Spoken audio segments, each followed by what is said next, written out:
All right, students, Professor Bell back here with you again. And what I need to do today is, in this lecture is to look at the physical geography of the Russian domain. So go ahead and look at Chapter 9 from the very onset, and we'll lay out a few things here for you to look at. A couple things. This is the biggest country in the world by far. Siberia alone out here, which means the sleeping land, is bigger than the United States of America. But very few people live out here. If you'll find the Ural Mountains right here in the center of the map, what you'll find is that if you go west of that, about 80% of all the Russian people live out in the west. So the eastern part of Russia is very unforgiving.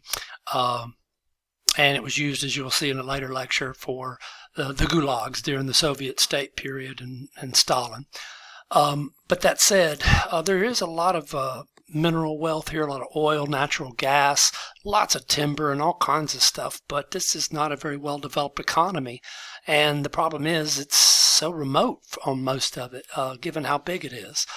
You would have to go, if you look at and find the Trans-Siberian Railroad toward the southern part of the map, from Moscow to Vladivostok. Vladivostok means the Lord of the East. That's over 5,000 miles. So that's like a trip across America and back again. So it's very difficult for them to tie this enormity of Russia together. Now, it's not just Russia that's part of this Russian domain. If you look in the far west, you'll see Belarus, Ukraine, Moldova. And then in the southern part of the Caucasus region, where we get our term for Caucasians, you're going to see Armenia, and Georgia as well. So these countries fit together better because all of them used to be in the Union of Soviet Socialist Republics back until it broke apart in 1991. And you might remember we covered that right before spring break, looking at the disillusion of the state and the difficulties that Russian citizens have now gone through in the post-Soviet era. But today what we're going to look at is the environment. So, like I said here, just take a gander at your well, this thing isn't wanting to advance for me. Okay. So, think Alaska, and you've got, the eastern part of Russia. It is just, again, very remote. It's not to say, again, that people don't live here. There are maybe 15 to 20 million people living out here, but they're very isolated. And again, they're very pretty places, but they're also deadly too if you're not careful and get caught out here. Now, one of the things I do want to focus on here, my map's a little different from yours, and I'm sorry, I should have updated it, but take a look at your environmental threats map here, and I'm going to show you a few things. Certainly Chernobyl, as you look in the far west to your left-hand side, is the most popular or well-known of the disasters, but there's a lot of stuff going on out here that is problematic. Yes, you also have other nuclear issues like stockpiles of old weapons, waste, and whatnot. Look at Novaya Zemlya, these islands up in the north there of the Arctic Ocean and the Barents Sea, and you'll see that they have lots of drums of acid leaking out into, or not acid, but nuclear waste leaking out into this area. It's called the Kara Sea. But it's just a really polluted landscape. And whereas, President Nixon in the 70s put together the EPA to clean up our industrial, wastelands, they have not been able to do that. They just don't have the economy, and they still don't, to clean up the messes that they've made. Now, do look, you have a lot of rivers that are in use here, but know that these rivers, at least the ones in Siberia, freeze up during the wintertime. So right now you can drive across them without a bridge, but of course they become raging torrents during the summertime, and I got a few more things to show you about summertime here as well. There's certainly salinization in a lot of these places that are in desert areas, which are farther south in this country.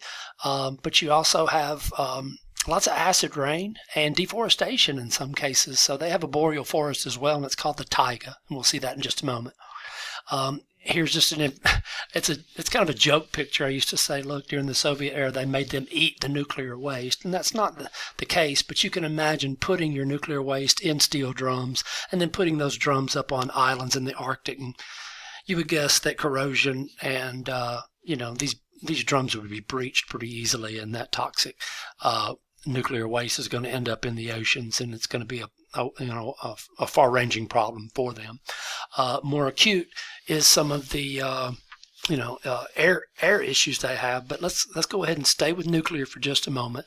Everybody knows about Ukraine, probably, but you might not know that the last premier, the chairman of the Soviet Party, pardon me, Mikhail Gorbachev, he attributed his downfall and the downfall of the Soviet Union in part because of this. He promised, if you might remember from my last lecture as well, during Glasnost and Perestroika, that he would have transparency and truthfulness with his people, and that is exactly the opposite of what they gave him here. They lied and lied until they couldn't lie about it anymore, and they couldn't cover it up. And you do have still a wasteland here. 34 years later, some of it sits like these bumper cars and the images that you're seeing here. It still looks like that. There's nobody in there. Very few animals have returned, and you could look at some of the radiation affected insects and animals that do live around there, but people won't be living around this area in Pripyat and Chernobyl for, well, centuries to come. If we look out here, this is again what the area looks like. Again, it's almost like a time capsule for how the things look. So part of this is the control room. Maybe you've seen their swimming pool and all this other stuff, but they had to bug out, and that was just the way it looked in the end. And so for a while you can go in and take a few pictures, but you better get out pretty quickly too, or else you may be irradiated enough and maybe get cancer. So this is still an ongoing reality, even though if you look in your textbook, they have a sarcophagus that they put on it, the biggest mobile structure to ever entomb anything. And so they built this to go around reactor number 4. All right, that said, I can't belabor these videos to go too long. I can only go about 15 minutes at a time, so just sorry if it seems like I'm rushing. You can slow the video down or rewind if you need to. What I want to look at is climate now, and to explain why there's so few people out in the eastern part of the Soviet Union has a lot to do with the kind of climate that they have. So a good bit of this country is nestled in the upper portion of Eurasian landmass, and they're going to get those D microclimate type settings. And so all of these climate graphs that you see in blue background here, these are tough places to live. Now, the better ones are the light blues. Once you get into the Bs, of course, BS is steppe and K is the Kalt or cold desert Vladimir Kirpin had designed. But if you got water there, you can raise crops, and that's exactly what they've done. But in these other areas, look out at Verkhoyansk. Verkhoyansk is the city. It's the one with the largest temperature range during any given year. So it's up here in this spot right up in here. So I want you to read the two temperature lines, and what you'll see in the summertime in June and July, you get your highest temperatures, and they look like they might peak out there around 70, maybe 75. But look at it in January, the low, the average. Mind you, these are averages. The average low here is around 60 below zero.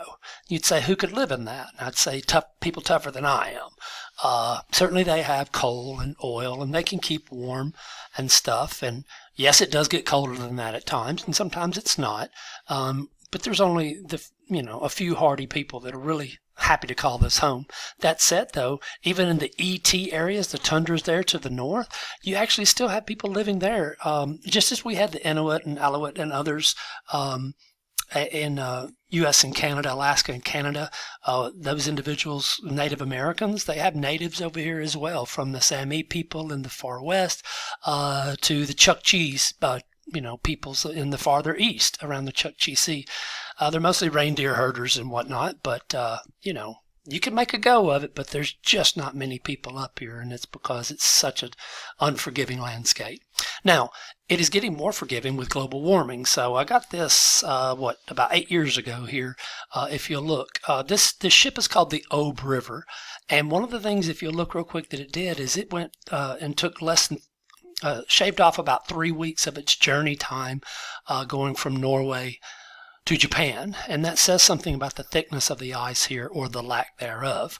To have a big icebreaker and whatnot. Now, this is becoming a thing of the past, and even Russia, if you don't know this, years ago, you can look this up, it's kind of neat. They took a submarine out to the bottom of the Arctic Ocean, found the North Pole, and they put a flag there on the bottom of the ocean, a flag of Russia.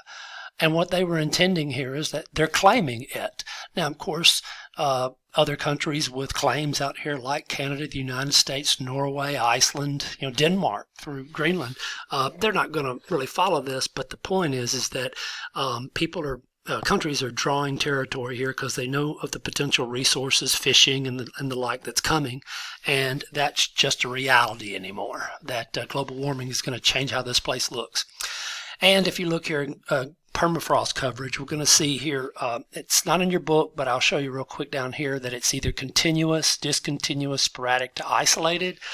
So in these areas right out here, it's continuous permafrost. But what this means is in the summertime, maybe the top meter or so of the soil will thaw out, but anything below that is still going to stay frozen. But what we're seeing with global warming as well is that it is warming at an unprecedented rate, and there's a lot of microbial activity here because there's a lot of carbon, there's a lot of vegetation and stuff that got left in here, maybe a good 2, 3, 4 meters deep. And when these microbes start working on this stuff, there's going to be a lot of CO2 coming out of here, and because of the complex chains of methane, crystalline methane, as it's thawing out as well. Remember, methane is a much less abundant gas than CO2, but it has 25 times the heat holding capacity. So this is going to be, that vicious cycle of warming and continuing to warm is going to be a part of your lives and your children's lives and everybody else from here on to come, unless something radically unexpected happens. And it could, but the normal is the normal, the new normal. If you look at the landscapes, yes, a lot of them are waterlogged. Pretty snow forest there called the taiga. The taiga is the land of little sticks, is the Russian word. But they have a great grain belt out here. Wheat, potatoes, this area right here that you see, the large-scale grain production. This was the old breadbasket of the Soviet Union across Ukraine, southern Russia, and Kazakhstan, this country in gray right here. So they do actually produce a lot of food. And it's getting easier to feed the number of people that they have, but it's only because their population is dwindling pretty quickly. Birth rates are low and death rates are pretty high. So there's less than 140 million, maybe it's closer to 130 million people now living here. So they're going to be concentrated in this area in the west. Here's one of your Siberian herders. So I want to show you him, but also I want to show you real quick what it looks like when the mosquitoes come out in the summertime. So hold tight. Okay, so I'm going to just show you this real quick, and if you get wigged out by too many mosquitoes, go ahead and shut your eyes for a bit.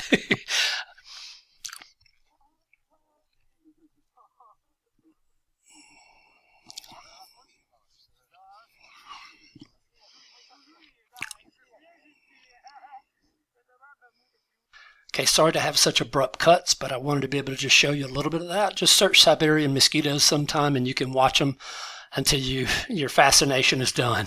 But this is what spring and summer is like in these areas. Same for Canada and Alaska. So just ask yourself how much you really want to go and see the Arctic North. So that said, let's take a look. If I can get this to advance, I don't know why it's not advancing for me. Okay, so we're near the end here. So looking at what happens out here, it's called the Rasputitsa.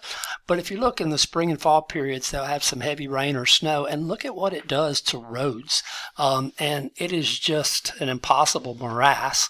But this also explains why, say, when Napoleon or even Hitler and the Germans in World War II marched in on Moscow, that they ended up having such long supply lines and such horrendous logistical nightmares with the depth and breadth of Russia and the weather, winter to summer.